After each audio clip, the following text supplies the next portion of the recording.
Assalamualaikum warahmatullahi wabarakatuh.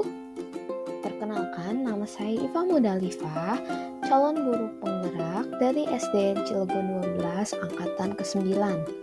Di sini saya akan mendemonstrasi kontekstual pemikiran filosofis Ki Hajar Dewantara. Filosofis pendidikan Ki Hajar Dewantara, tujuan pendidikannya, pendidikan adalah menuntun segala kekuatan kodrat yang ada pada anak agar mereka dapat mencapai keselamatan dan kebahagiaan yang setinggi-tingginya, baik sebagai manusia maupun anggota masyarakat. Nah, di sini ada trilogi pendidikan. Yang pertama, Ing Ngarso Tulodo, di depan menjadi teladan, kemudian Ing Madya Mangun Karsa, di tengah membangun motivasi, Tuturi Handayani, di belakang memberikan dukungan. Nah, trilogi pendidikan ini harus saling berkesinambungan dengan peserta didik. Selanjutnya ada pendidikan berdasarkan trikon.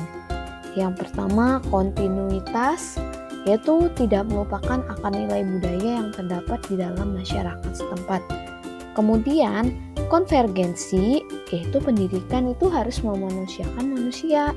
Dan yang ketiga, konsentris, pendidikan harus menghargai keberagaman dan memerdekakan murid. Selanjutnya adalah peran pendidik, yaitu menuntun anak mencapai kodratnya. Pendidikan itu hanya suatu tuntunan di dalam hidup tumbuhnya anak-anak kita. Artinya, bahwa hidup tumbuhnya anak itu terletak di luar kecakapan atau kehendak kita sebagai kaum pendidik. Pembelajaran berpusat pada anak. Sebagai pusat pembelajaran, kebutuhan anak harus terpenuhi.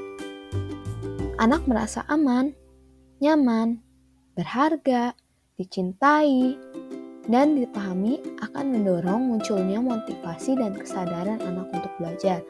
Nah, pada seperti saat ini, karena pembelajaran itu harus berpusat pada peserta didik, di mana agar tujuan pembelajaran itu bisa tersampaikan kepada peserta didik. Selanjutnya, pendidikan sesuai dengan kodrat alam dan zaman. Nah, di sini kodrat alam itu pendidikan harus sesuai dengan lingkungan tinggal dan kearifan lokal peserta didik, di mana siswa belajar dari alam sekitar yang terdapat di lingkungannya. Misal, seperti pantai ini, di pantai ini mata pencariannya apa sih? Kemudian ada tumbuhan apa aja di sekitaran pantai yang bisa ditemukan.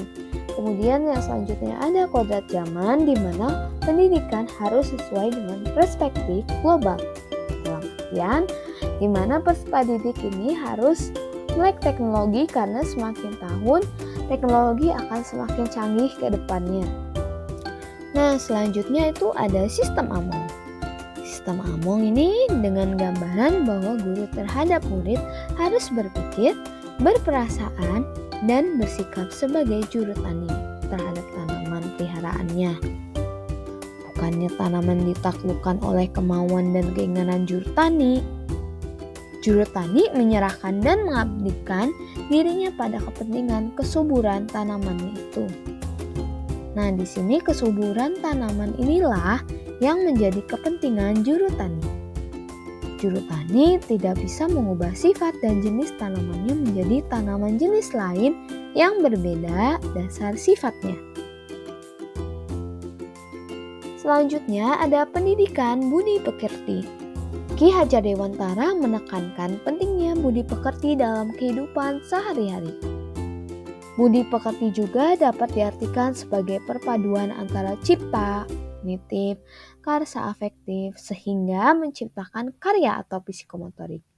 Nah, budi pekerti juga sangat penting dalam membentuk karakter seseorang dan menjadikannya sebagai individu yang baik dan bermanfaat bagi masyarakat. Selanjutnya ada belajar sambil bermain. Dalam pembelajaran di kelas, kita harus memperhatikan kodrat anak yang masih suka bermain. Ketika murid-murid sedang bermain, pasti yang mereka rasakan adalah kegembiraan.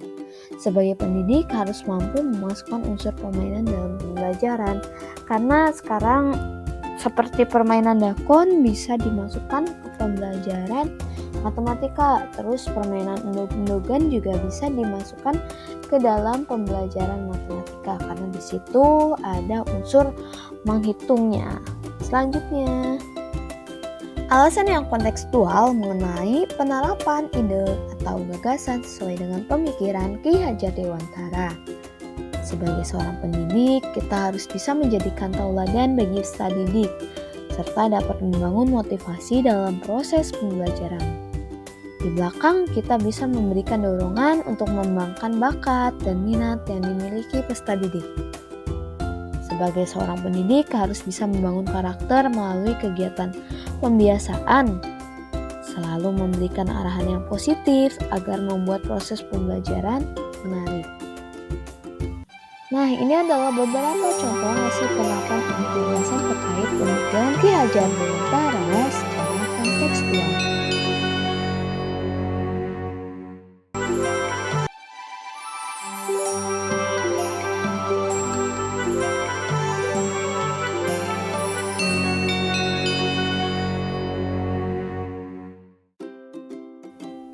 Tantangan dan solusi penerapan pemikiran Ki Hajar Dewantara sesuai dengan konteks kelas dan sekolah. Nah, tantangannya ini melaksanakan pembelajaran berdasarkan kodrat alam dan kodrat zaman serta menjadi tauladan bagi peserta didik. Solusinya mempelajari perkembangan teknologi abad 21 dan menggali informasi terkait penerapan model pembelajaran. Kurangnya keterlibatan wali murid untuk ikut menyukseskan program sekolah.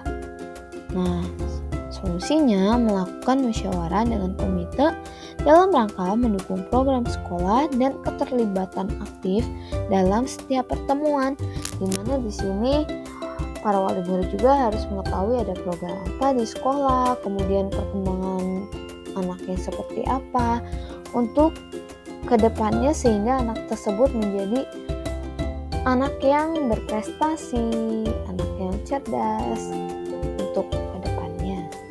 Nah, itulah yang dapat saya sampaikan. Semoga bermanfaat.